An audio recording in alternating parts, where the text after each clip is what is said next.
Hello, you beautiful people! Welcome to another fun-filled interview with a well-known animator. It's Eli Copperman here with my good buddy Luke Perkins. And today we're interviewing a relatively well-known name in animation. You might know him as a director on BoJack Horseman, Trip Tank, and Tuca and Birdie, but in addition to that, he's also created cartoons such as Fester Fish and the critically acclaimed Sublo and Tangy Mustard, which as of now has 15 episodes, and my gosh, they are some of the funniest animation on the internet. And that person we're talking about today is Aaron Long. Hi, Aaron. Hi, thanks for having me on. Absolutely. Hey. We've been wanting to do this for quite a while, and let me just thank you so much for agreeing to do this. Yeah, no problem. Happy to be here. I really love your work. We really do. It's great. Yeah, it's the type of work that can remind people of different forms of animation outside of Disney or anime. Awesome. Yeah, that's kind of what I'm going for, yeah. I think that's what I and Luke are trying to go for too in this new age of animation where everyone can experiment and just go nuts. Yeah. Anyway, so... Harvey Robbins is Yeah, experimenting I'm a lot curious too. to see what'll happen in like the internet providing so much animation. So, Totally. Harvey Robbins has been doing a lot of experimental short films too. Oh, totally. oh yeah, he's great. I love his stuff. Our very first question. First off, what got you interested in becoming an animator? I guess it was. I mean, the short answer is just I like Looney Tunes as a kid. I liked a bunch of cartoons, but those are the ones that I liked the most. I liked, like Ren and Stimpy and Sonic the Hedgehog, Tiny Toons, just all kinds of stuff that was on TV in the 90s. Like a lot of kids. Yeah. Yeah, Luke and I grew up on a lot of cartoons. I couldn't really get into Looney Tunes as a kid because, like, it was just some weird stuff, but now I freaking adore it. That's kind of the thing. You get used to these these like classic cartoons like Looney Tunes, Tex Avery, and even Animaniacs at an older age because there's like those subtle innuendos, like not only those, but also just like a lot of the references, and especially the artistry can really resonate with you if you want to learn animation. Yeah, I mean, in terms of learning, yeah, I feel like Looney Tunes are some of the best stuff to study because they have so much. They're so just good at their craft, you know, and it's not as covered in like really floaty stuff as some of the Disney stuff. Like it's easier to see the principles in Looney Tunes. Mm-hmm. Yeah. And you know, funny enough, I used to. There's a lot more variety. When I was younger, I actually didn't think anything was all that special about the Looney Tunes animation-wise, but as I got older, I was like, wait a minute, this is amazing! Yeah, I mean, especially like as a kid, you know, I saw Looney Tunes and a lot of like 90s stuff, and looking at it now, like a lot of the 90s stuff with the sort of, like it's fluid, but it's like outsourced and really kind of floaty and vague. And then you compare like the 90s Warner Brothers animation to like 40s or 50s Warner Brothers animation. Yeah, like a lot of that stuff, there was like, Yeah. I don't want to say that there was like a special magic to it necessarily, but it had like, there was that special bounce that we don't quite get it as much. Yeah, definitely. I mean, I haven't seen much on the level of like 40s or 50s Looney Tunes in TV animation lately. No. Yeah. Or any animation lately. The first time I able to get into Looney Tunes again is when I saw some Emery Hawkins animation as a teenager on those Art Davis shorts. Yeah. Yeah, that stuff is great. Yeah, Emery Hawkins is one of my personal favorite animators. Yeah, he's amazing. It's one of my personal favorites too. So, at least for you, how is it like working on your personal projects as opposed to working for a big company? I like working on my personal stuff because there's nobody telling me how to do it, you know? Mm-hmm. Like I can just draw or animate anything like as however I want it to, really.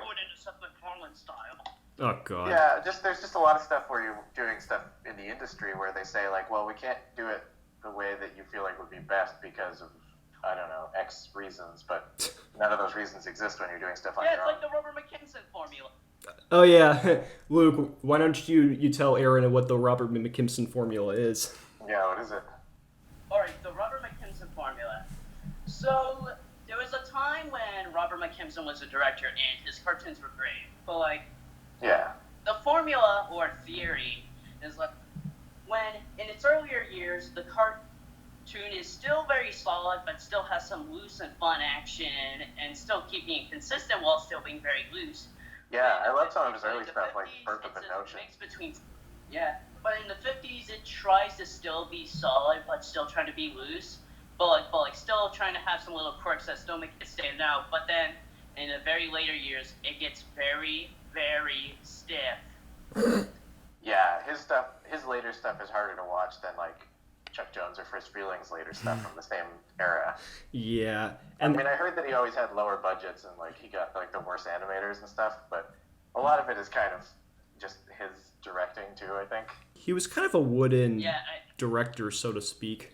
You know, like, the thing was that, like, Robert Mckimson was, like, told by Frisk Freeling in the 50s was that, like, alright, you can't do all this wacky stuff. You have to, like, be like us. You have to have more character stuff like us. But he's like, but he wants to do more of the wacky stuff that he loved to do in, like, some of those Foghorn shorts.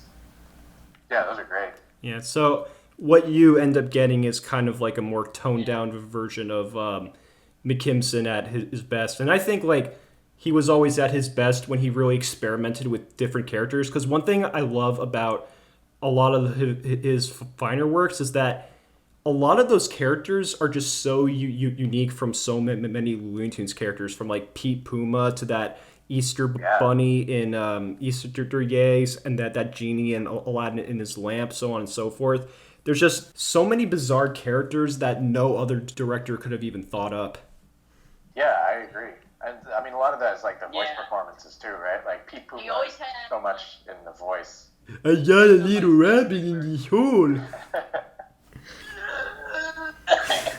But anyway, going back to your personal projects, Luke and I talked about this at one point, and I guess you've already kind of mentioned this too, but we feel like had the show been picked up for television, it wouldn't quite have the same effect. Yeah, I agree. I mean, I think about that because I want to make money from my cartoons, but if I pitch it for TV, like there's so many concessions that you'd have to make, right? And I feel like a lot of the stuff that makes it the most exciting for me to do would be like the stuff that they would tell me to change, like make it like a tighter style and just I don't know. I haven't thought like about specific things, but I know that's a big general thing that I'd have to confront. It'd be like getting away from it being so personal. That's kind of why I'm a little concerned about Has Been Hotel getting picked up for television. I mean, it's amazing that Vivian was able to get it on A24, but at the same time, like, what are they going to change? What are they going to tone down? Are they going to, like, oh, no, you can't have those characters, Charlie and Maggie, being a couple. Oh, you can't have this much swearing, so on and so forth. I'm not sure. I mean, I know Vivian, but I haven't talked to her about that. I haven't talked to her since it's been picked up. But it seems like that's what they want. I mean, they want it to be the project that the fans like. I mean, yeah. Yeah, I mean, like, I'm glad that it was able to be picked up, but I'm not too much of a fan of it, honestly. Yeah. I mean, I know just as many people who hate it as those who love it, but I think, like, this could be a potential future for independent creators getting out there and kind of like breaking the mold of what animation can do. Yeah, definitely. I mean, it's kind of unprecedented, right? Oh yeah. And then it's a pilot. There are bound to be flaws, you know. Oh yeah. You have been mainly known for making cartoons like Festive Fish, Space Goose, but you are mostly known for making Sublo and Tangy Mustard, which we both love, and even animated the opening for Tuca and Birdie. What inspired you to create all the stuff I mentioned, and what are some of your major influences and why? So that's a big question. I guess with Sublo and Tangy Mustard, my main influence story-wise is just real life. Nice. But then visually, my main influence is probably Masaki Yuasa. Oh, nice. You know, he did like Mind Game and Kimono Zume, Kaiba. Yeah. Especially his older stuff like those. Yeah, it's a lot. It's a lot looser than a lot of anime that people, I guess, know. Yeah, I mean, he's been tightening up lately with his Science Saru stuff, so I'm kind of excited to see what happens next now that he's not in charge of Science Saru anymore. He's back to being an independent creator. Nice. I'm hoping it'll loosen up again. And then Professor Fish, I guess the big influences were just old Looney Tunes and old like Fleischer and like Bioworks cartoons. Yeah, I like even one of your shorts. If I remember correctly, doesn't it have like King Triton looks like Bluto from Popeye or something? Oh yeah, Titan. Yeah, he's basically just Bluto from Popeye. And the Big Bell's Initiative was in there. Yeah, I love the Fleischer stuff. I mean, the song that he sings in that one is basically just a rip-off of the song that Bluto sings in the Sinbad the Sailor cartoon. That's my favorite. Remarkable, extraordinary. I saw that as a kid, and I was obsessed with it. Yeah, funny enough, I love that short. It's one of my favorites. Yeah, me too. I must ask Aaron, because Luke and I had these too when we were kids. Did you have any like VHSs or DVDs consisting of public domain cartoons? Yeah, I had a bunch of those public domain tapes. Oh man. There was like Falling Hair, The Wabbit Who Came to Supper, I had the Wacky Wabbit. Yeah, I had that same one. I had one with Fresh Hair, I think. There's a lot of Looney Tunes ones. Yeah, Some of them would have like Looney Tunes, like one Looney Tune, and then a couple of random other things. Like I had one with like Porky's Railroad on it, but then it also had some like Tunerville Trolley and like a Mutt Jeff. Yeah, that's kind of the issue with a lot of those public domain VHSs.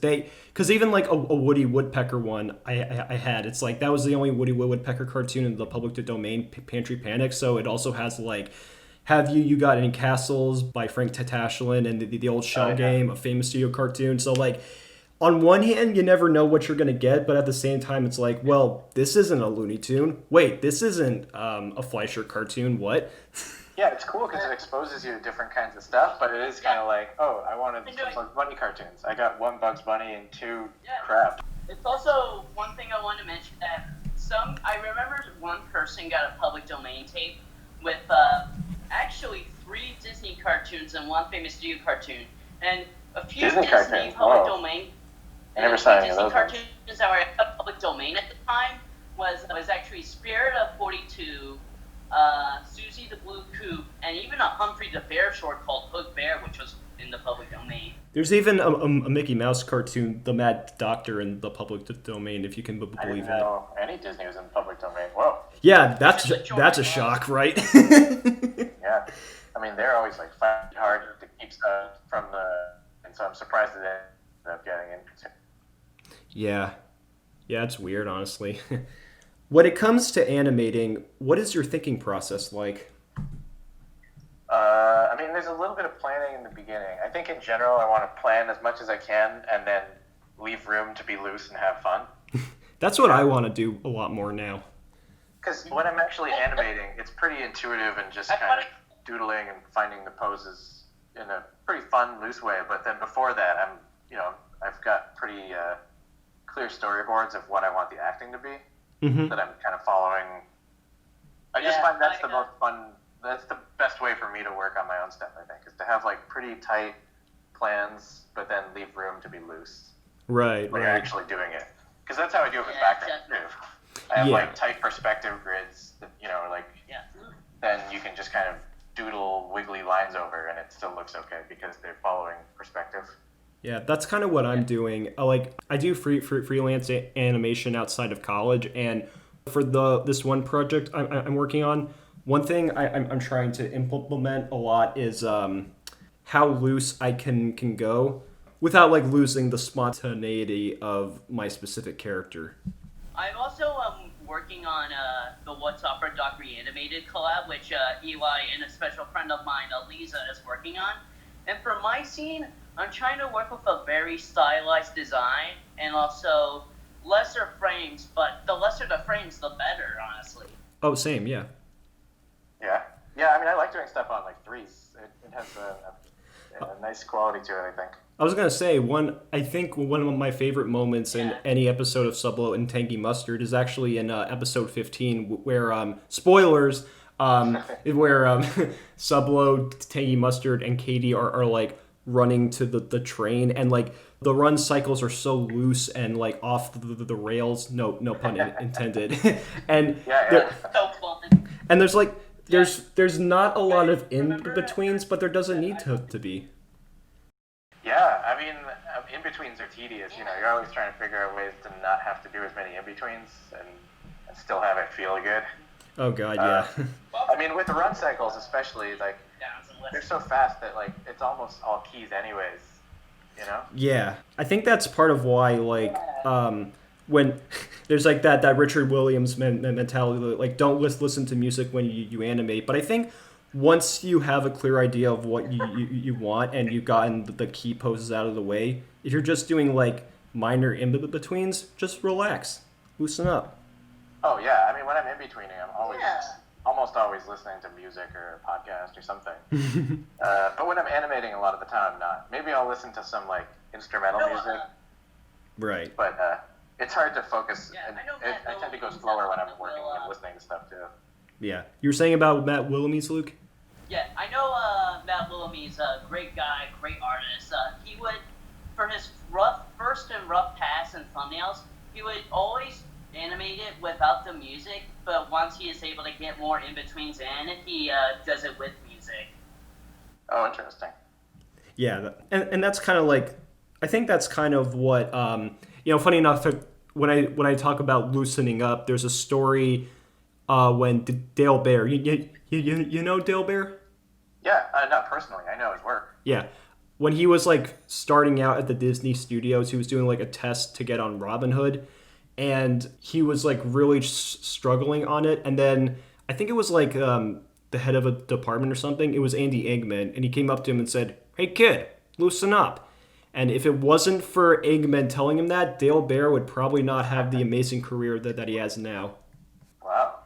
Yeah. Yeah, I mean, that makes sense. His stuff is really appealing on how much life and aloofness there is. Yeah. Oh yeah, there's a lot of loose. Oh, yeah. He did some of the chicken stuff. Oh, interesting. Yeah. So, a recent thing that animators have been doing, including you, is compose music for their work.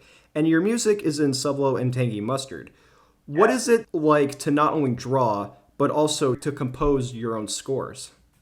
Well, I mean, I like it because it feels like then you get the exact music that fits perfectly for your own thing, right? Like, I mean, collaboration is cool because it's the opposite of that, because other things are coming in, like other ideas. But there's something cool about it being so pure that it's like you wrote it and did the animation and the music and all that, you know? Right. And like, I can't make my own music, so usually if I put music in my films, it would be like stock music or public domain stuff. So like, I'm even working on my thesis now as we speak. I think like, worst comes to worst, I could literally just not have any music and just let the visuals speak out. I mean, either way works fine, but I just mean like it's just like, you know, having somebody else animate something you came up with. It's not going to be 100% what's in your head, and that could be better. Oh yeah. But it's the same kind of thing, yeah. Or like if somebody else draws part of the frame, like it's just easier to get it exactly what you're picturing if you're doing it yourself. Yeah. But it's not really feasible on like a big scale to do everything yourself. Yeah, I feel like personally, and I guess like this is kind of something that a lot of people agree with, but most of the time we tend to enjoy a piece a lot more, whether it be like a movie or a cartoon or whatever, if it has a nice soundtrack. Because like we can adore the visuals, but like the soundtrack, the sound mixing, and the music and all that, really, it's that extra spice that makes it special. Yeah, I mean, sound is like half of the... Editing is pretty important. Half of it, yeah. Yeah, as of now... I mean, that's what film is, picture and sound. And, like, there's a good reason why The Incredibles won the Oscar for Best Sound Editing, because of, like, the insane amount of work that they put into that film. There was, like, so many... Not only, like, so many sound effects, but sound effects that you would not hear in most movies. Yeah, The Incredibles was really good in that sense, yeah. And the score was really good, too. Yeah. I think that's one of the most unique scores of any movie. It's really cool how it I forget, it's been a while since I listened to it. I know it sounds kind of James Bondy, right? But in maybe like a more futuristic way. Yeah. Almost like combines like James Bond and like science fiction kind of sounds. Yeah, it's like imitation James Bond with a futuristic twist. Yeah. All right, so an intermission question is basically we're going to take a break from these simple interview questions, and we're just going to ask a random question. Okay. For fun. So Sure. Here is the intermission question. Ready? Yeah. Have you seen The Herring Murder Mystery? I have not. I don't even know what that is. What? Oh my god. This is one of our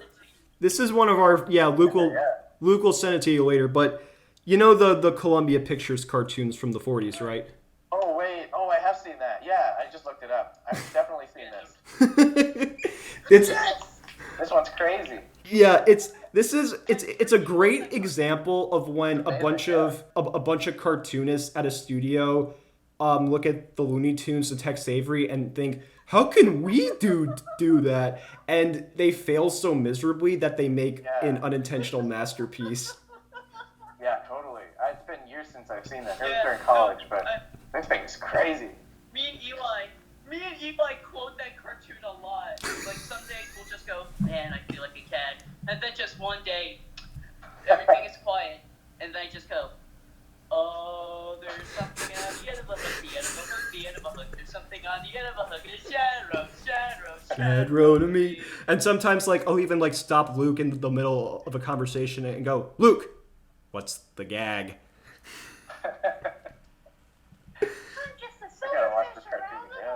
Oh, it's so good.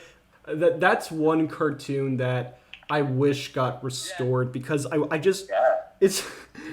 feel like any historian watching it would just especially Leonard Maltin or John Kmaker would give the most analytical view on it while still trying to act professional. But it's hard to act professional in a cartoon with Shadrow fish. Yeah, that cartoon is just so bizarre. I'd love to see that in 4K. Yeah. You gotta present it in a big theater on a 35 millimeter print. I want to see it restored by Steve Stanfield. Yes, we gotta get Steve to restore it. Steve puts out really good collections. Hold on. Yeah. I just sent it. Look at your messages, by the way. Oh God, you set the cartoon, you sly dog. Oh, I see. Yeah. The funny thing is, the jury fish, in some shots, they're 4 fish, and in some shots, they're 5. It just shows you how inconsistent the cartoon is. And let's not have any more of that, shall we? Or I'll throw you all out of your ears! Funny enough, the voice of that Judge Fish is the same guy who is probably more common as doing the narration of a lot of cartoons. So, he was the narrator of Dumbo, the Dover Boys, some of the UPA cartoons. Was his name John McLeish? Oh, really? And the Goofy Shorts, too. Yeah, the Goofy Shorts. How to fish, or how to ride a horse. I love how he has all these claims to fame, and yet another one is voicing a fucking Judge Fish, having to put up with Shadrow Fish. And he also did the story for this one cartoon with that guy from the Herring Murder Mystery and this one horse, where the horse is trying to get this one guy's lunch, and it's called, I don't know what it's called, but I remember it's this one guy who's trying to have his lunch, and the horse wants the lunch so badly, and John McLeish did the story of that. Nice. Anyway. As we consist of an animation senior in college and a high schooler experimenting in the art form, when would you say you first started experimenting with the medium? I don't know, probably when I was a kid or a teenager, I guess. I was doing a bunch of flip books and stop motion. Oh wow, I can draw at that. Using Flash, using video game software to try to do games and animation. Yeah. Because I didn't have any solid program to use, so I was trying just whatever I could. Yeah, I think to do some cutout stuff too. I think a lot of especially if you were born in the 80s or 90s and you spent a lot of your time as a kid on the internet, chances are if you had an interest in animation, you experimented in Flash at least once. Tuca and Birdie's done, the animation's done in Flash. All my own stuff is done in Flash too. Yeah, and isn't I know BoJack Horseman and Tuca and Birdie are kind of like a mix between like the more not cut out, but like a bit more like stilted moving animation, and but like I guess Tuca and Birdie's a lot more loose than BoJack, which makes sense. It's obviously like a lot more upbeat than BoJack, right? Yeah, we try to make it feel more hand drawn, but it is largely still puppeted. Yeah, like scene by scene, most shots are done with puppets, but we try to loosen it up and get away from just them being puppets all the time. Right. I mean, if I had my way, if I was starting the show now, I would try and find a way of making it all hand drawn. But I took over in the second season, so I'm kind of stuck with the process we already have. Got to work with what you got. But out of curiosity, gotta make so little. Out of curiosity, and I asked this because back when the show was canceled after one season, the fans were so mad, and I'm so happy that the show grew such a big audience so quick. That just shows you like how much Lisa Hannawalt and the crew behind the show put so much love and care into it. So now that the show's back, how do you feel like the changes from network to network feel? Well, it's honestly there hasn't been a lot of difference. I mean, Adult Swim doesn't give a lot of notes. They give us a lot of freedom. There's not a lot of difference between Adult Swim and Netflix in terms of how they interact with us. They're not giving us a ton of notes or anything. They just kind of let us do what we're doing. Yeah, because we have to deal with SMP notes now. We're not allowed to show full frontal nudity like we were on Netflix. But that's the only big difference. Oh well. So I don't know if we're going to see boobs in the opening titles again like we did in season 1. Oh, okay. Well, you know that show Close Enough by J.G. Quintel. So far they only have like 8 episodes on there, but like, and I guess considering that the show was originally made for television before it got the shaft and then got put on a streaming service, they still have censored nudity no matter what. So you got what you get. Yeah, I mean the discussions we have on Tuca and Birdie lately censored what do you call it? About S&Ps. It's sort of like you're trying to decide, like, do you want there to be a version that, like, later if it went on some streaming service could be uncensored, or do you just want to not have to deal with, like, the distracting, like, you know, like stuff being blurred or, like, blacked out or something? Because that can kind of, like, take you out of it. Oh, yeah. Yeah. But it's sort of, like, on a scene-by-scene basis. Like, sometimes you're allowed to, like, sometimes you want to, it's funnier to hear, like, a bleep instead of, like, an actual curse word, but then sometimes it's funnier to hear the curse word, or just to come up with something else you can actually say. Mm-hmm. Yeah. There's always ways to work around censorship that can make a show funnier. Yeah, definitely. Instead of just a stereotypical. And it's kind of different each time. Oh yeah. Has it been any easier or harder to create your animations nowadays through social distancing? I don't think it's actually harder to make them, but sometimes showing them to the bosses and the executives can be harder because we're not all sitting in a room laughing at something.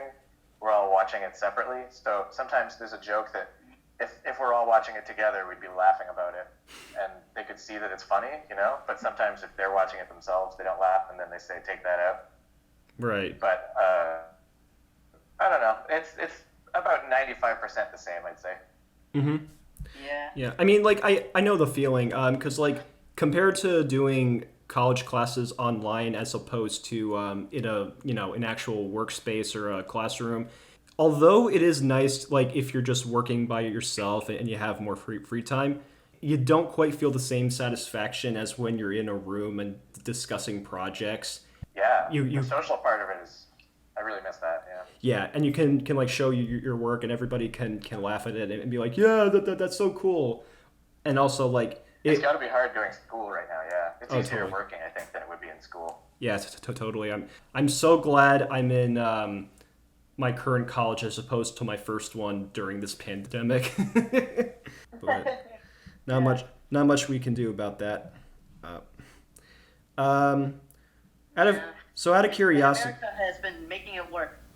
Yeah. Oh God. Yeah. Out of curiosity, which one of your works would you consider a personal favorite, and which one do you wish you could go back and potentially fix? Some of my favorites are, I really like Fester Goes Fishing. I thought that one's still pretty good. Katie's birthday episode of Sublo and Tangy Mustard. Oh yeah. And maybe the art show I one. really like that episode. No, not the art show. Sorry, maybe the art show, but the convention one I was going to say. Yeah. And then maybe the picnic one, but it's been too recent. I don't know if I can look at it objectively. And I really like the opening titles to Tuca and Birdie were like my favorite thing that I've gotten to work on and like be paid for, like professionally. I think that opening tells us everything we need to know about the show, even before a single episode even begins. Sublo and Tangy Mustard is a fantastic That's awesome. interpretation. Yeah, that's kind of what we were going for. Like I wanted to put in stuff that's sort of interpretation of slice of life while still having loose animation, except the loose animation is not a detriment. Yeah. Like, I think we were even mentioning Jim Tyre and a bunch of those animators. And, like, whenever I see you go full loose in Sublo and Tangy Mustard, I just think of, like, man, this is stuff that the Terrytoons guys will just go gaga over. That's a big compliment. Yeah, I mean, like, especially when the characters are drunk, I feel like you can get away with them doing crazier, looser stuff. Yeah. I feel like it might be a little distracting in like a regular scene where you know the characters started like melting and distorting. Yeah, but, I don't know. It's always more fun to do that stuff, so maybe I'll try and find more ways to put it in. Totally. Out of curiosity, and I'm not just asking this because you're Canadian, but did some of the NFB cartoons and the shorts by Danny Antonucci inspire you? Yeah, I don't know a lot of Danny Antonucci's work other than Ed, Ed and Eddie, but I always thought that show looked really cool. But definitely a lot of NFB stuff. I love the Big Snit and The Cat Came Back, which I know are like two of the most famous ones. It's like the easiest answers, but they're so good. I mean, yeah, I think people definitely big influences. It's kind of a shame that like usually when people think of Canadian animation, they just think of the crap on Teletoon, but when you go outside of that, there's a whole sludge of stuff that's really fascinating, especially one of Luke's favorite movies, Rock and Rule. Yeah, I love Rock and Rule. I was making videotapes of that. It's like great for my friends and making them watch them in high school, and then they kept being like, sorry, Aaron, I fell asleep like 15 minutes in. And I was like, what? How can you not love this movie? There's a really good book called, I think it's out of print now. It's called Cartoon Capers, and it's like a history of Canadian animation. Oh, cool. If you ever get the chance, I definitely recommend that. Totally. It's got a lot of stuff about like NFB and like the history of Nelvana, Rock and Rule, the raccoons. Oh yeah, raccoons. Yeah, one of my favorite animators, Nick Ranieri, is Canadian. Oh yeah, he worked on the raccoons. It's funny because there's like an oral history of the raccoons, and he's like always kind of bad mouthing it. It's really funny. Everybody else is like in the interview is like, it's the greatest show we worked on, and Nick Ranieri's like, it was the worst thing I ever worked on. But it was the first thing you worked on. Yeah. I like that Nick Ranieri is so honest in those stories that he's like, I hated that job. It was terrible. He's not like, it was great working there, and then I went to this other place, and it was great working for them. Yeah. He's not afraid to like, be honest about it. But like even when he first got to Disney on The Little Mermaid, he was like, just please don't put me on Ariel. The first thing they did, they put him on Ariel. But fortunately, like after a couple of months or so, they put him on Ursula instead, which was a lot more forgiving. Yeah. And his animation on Ursula is some of the greatest animation ever. Well, Ariel's the main character. It's probably a lot more footage of her. Right. I guess before we ask the final question, I wanted to ask this just for the fun of it. I don't know if this is entirely true, Aaron, but I think Adobe said like they're going to get rid of Flash by the end of the year. So how do you feel about that? What does that even mean though? Like just as like a web thing? I mean, they can't get rid of the software. Like, they're not going to support Adobe Animate anymore, or what? I mean, I've got an old version of Flash that's not going to go anywhere because it's not the subscription model. Okay. Well, I think they're just going to stop like updating it or something. I think it's more of going to be like not a software thing, but like a more of a internet thing. Because I think by that point we're not going to be able to play those Flash games. Yeah. No more cool math games. No more cool math games, buddy. Well, Newgrounds actually is working on like an emulator, I think. That stuff, that's cool. What's it like HTML5? Oh yeah, something like that. Stuff But yeah, I mean, you can still make stuff in Flash. You just have to export it as a video. Oh, right, yeah. I mean, I guess that's also the fortunate thing about the more free softwares. Like, if you can't afford Toon Boom or TVV Paint, but you want to do like a free trial instead, they're still fun to work on. Yeah. But with that said, you want to ask the final wrap-up question, Luke? Software. Sure.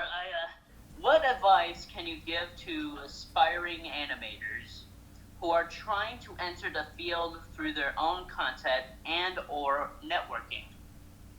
Well, I mean, it's two things. I guess about making your own content, like, don't just be influenced by other cartoons, you know, look at, like, live-action stuff and, like, books and, I don't know, music, real life, obviously. Right.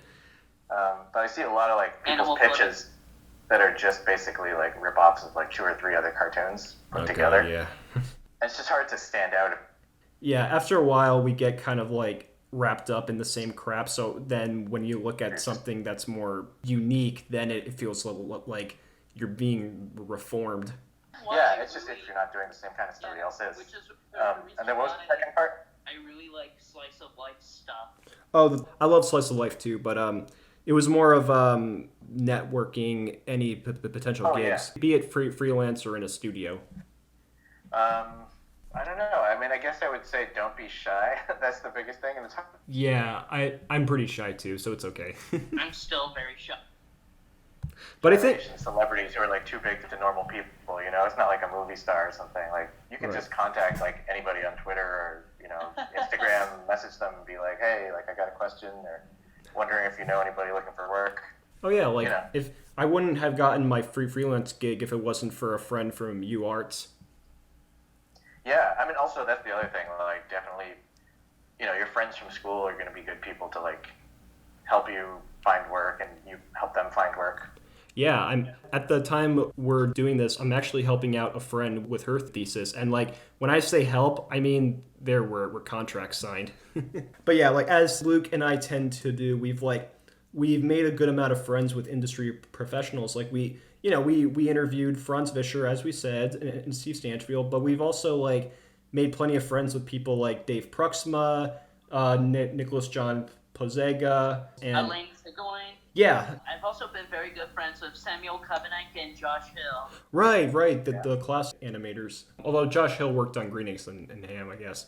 But yeah, like that's kind of the fortunate thing about like when you meet these people and you give them like, hey, this is some work that I've done. Can you give any advice? And they say like, oh yeah, sure. Like I even like asked a storyboard artist and director on that Netflix series Kipo and the Age of the Wonder Beast, like, hey, I'm interested in doing storyboards and like here's some rough animatics that I've done. And she says like, well, I like your concepts, but like you should work on your perspective and all of that. I'm like, oh, I'm finally getting something, you know? Getting like feedback, yeah. Oh, the other other big piece of advice that I would give is like do work in the style of whatever you want to get hired for. You know, like if you want to work on like, I don't know, SpongeBob or something, do stuff that looks like that. Mm-hmm. And if you want to do like, you know, something like Kipo or like that Avatar kind of like, you know, action-y sort of thing, then do stuff like that. Right. Because like when people are hiring, I think they kind of just look for like who's doing something that's like exactly what we want them to do already. Like, right. Like who's animating exactly in the style that we're looking for, who's designing stuff that kind of fits our style. I think they don't have a lot of imagination, you know? No. It's kind of like who's already doing it. Yeah, I think get them to do it for us. I think that's part of why a lot of animators. It can be frustrating. Yeah, I think that's why a lot of animators, including the legend himself, Dan Haskett, tend to work for freelance a lot because although they're really versatile, they have to put up with frustrations of studios like being super picky. So it's like, well, fuck it, why don't I just work for freelance or for my own studio? Yeah, it's frustrating too because you're like, you know, in a perfect. You could just show a portfolio and people would say, oh, this person can clearly draw. Well, then we'll have. Yeah, we don't have that as much anymore. Yeah, it sucks. But even then, like, there's always a precedent for more people to get hired anyway. And I think, again, that's part of why, like, you know, the Proud Family's getting rebooted and Bruce Smith is still happy about it even during the pandemic. Like, animation's still going to go on. Yeah. Oh yeah, I was gonna say there's a lot of live action people getting into animation right now because there's nothing else for them to do. You know, like Yeah. you can't shoot live action, so they're doing a voice in an animated thing or something. Oh yeah. I think what's his name?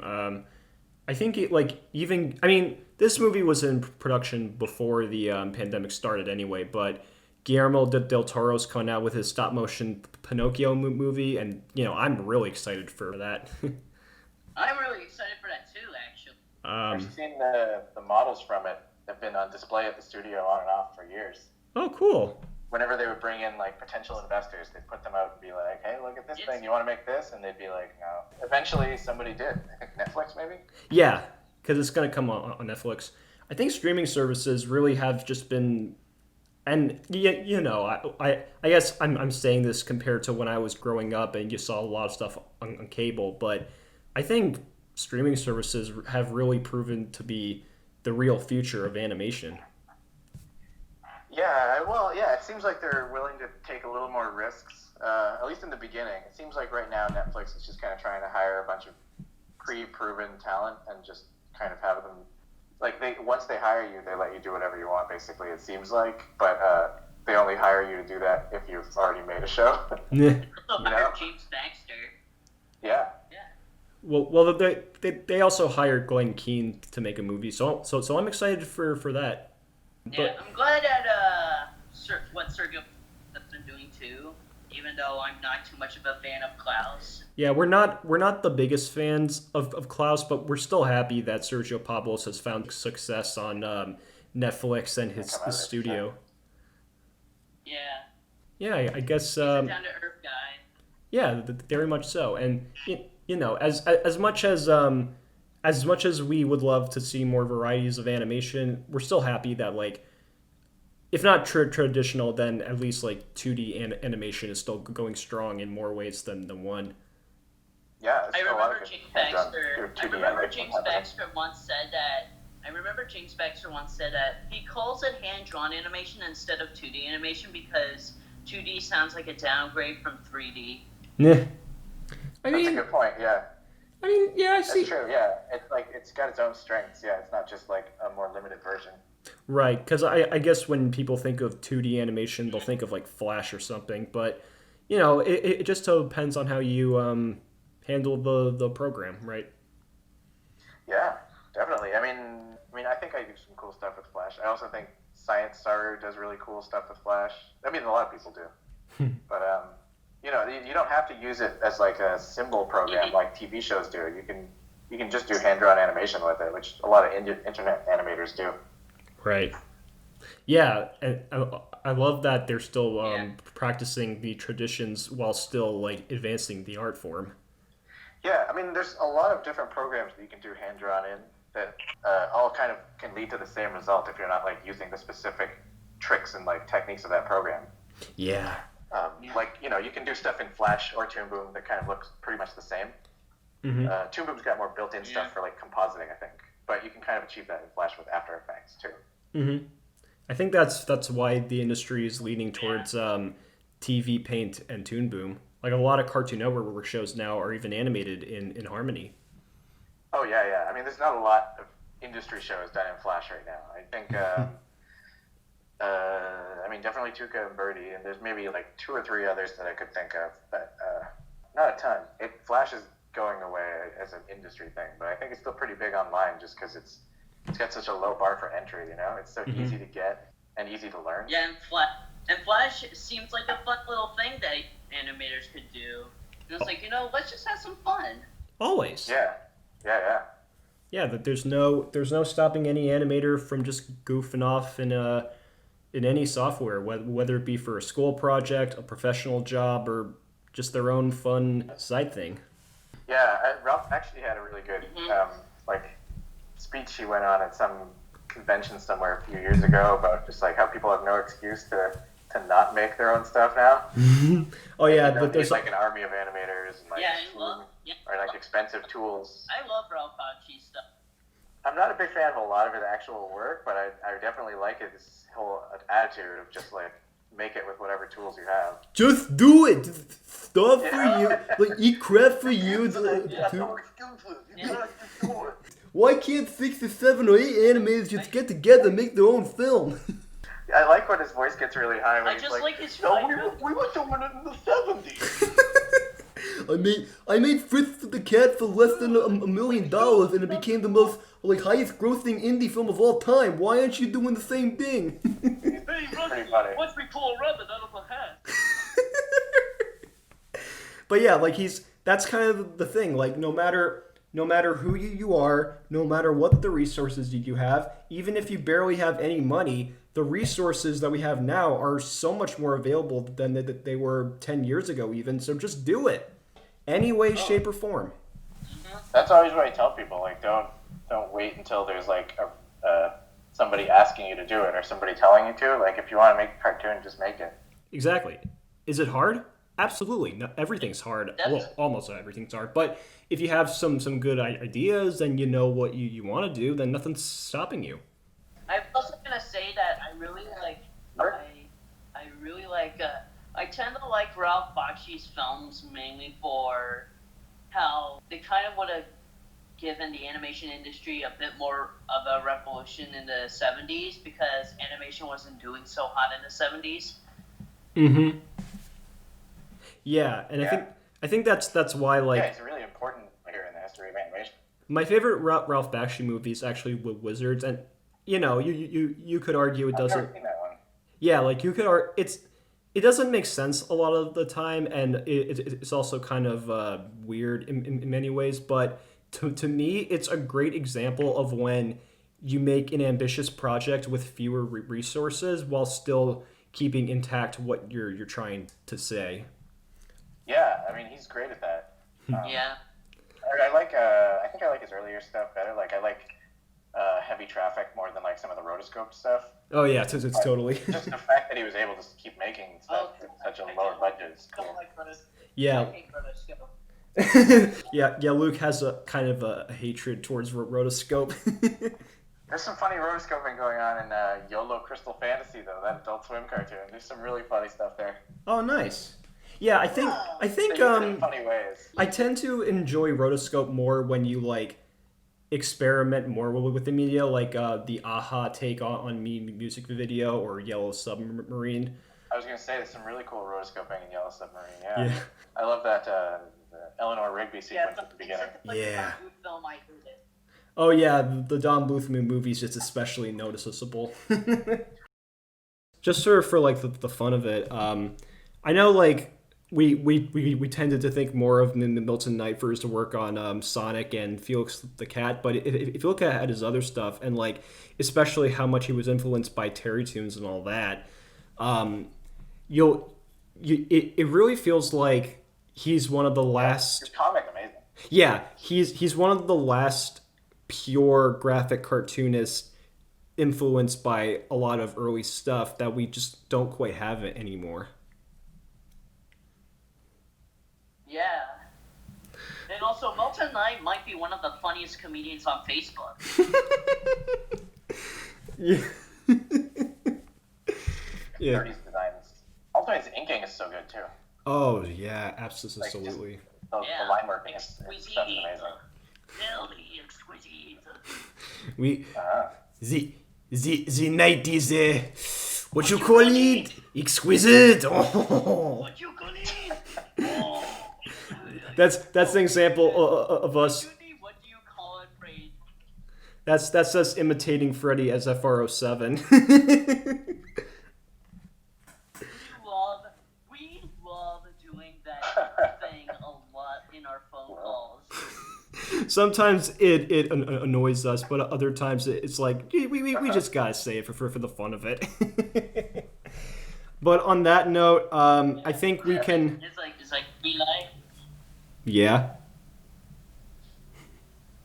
Yeah, it's like and even sometimes at one phone call, whenever everything is quiet, I would just go, I am not. I am not. A frog. If you've seen the movie, you know the rest. But on that note, I guess we can wrap this interview up. So, Thank you so much for your time, Aaron. This was a blast. Yeah, no problem. Thanks for having me. Yeah, Aaron, it was really great speaking to you, and we love what you have been doing on Sublo Tangy Mustard, and we can't wait to see what you come up with next. Yeah. Actually, before we end this off, any projects that you can mention besides Tuca and Birdie? I might be doing more Sublo and Tangy Mustard. I might do more Faster Fish, or maybe I've got a few ideas, but I'm not sure yet what it's going to be. Mm-hmm. Well, by the time the next year rolls around, we'll just wait and see what happens. There's no stopping the future of any artist, right? Yeah, I mean, there's going to be something. I just don't know what. Anyone can cook. Exactly. Anyone can be a chef. Yeah. Even a rat. With that said, though, that should do it for this podcast, folks. I'm Eli Copperman. And I am Luke Perkins. And this was our interview with Aaron Long. And until then, stay safe, folks. Yeah, wear a mask. Yes. Stay safe. Bye. Bye-bye. Bye. Bye. Bye. Bye.